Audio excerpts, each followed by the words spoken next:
नदीत जास्त होड्या झाल्या की शहाण्याने काठ कधी सोडू नये। आमच्यातले अनेक जण तिकडे गेले आहेत।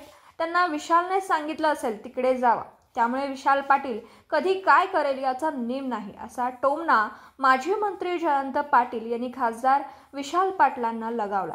ते सांगलीवाडीमध्ये माजी नगरसेवक हरिदास पाटील यांच्या वाढदिवसानिमित्त आयोजित सत्कार सोहळ्याप्रसंगी बोलत होते। यावेळी ग्रामविकास मंत्री जयकुमार गोरे, खासदार विशाल पाटील, आमदार सुहास बाबर आदी मान्यवर उपस्थित होते।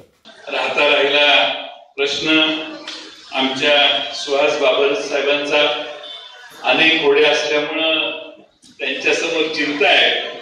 त्यामुळे नदीत लई होड्या असल्या तर शहाण्याने काठ सोडू नये। त्यामुळे कोण कुठल्या होडीत बसलाय याचा जरा कळायला अवघड असतं।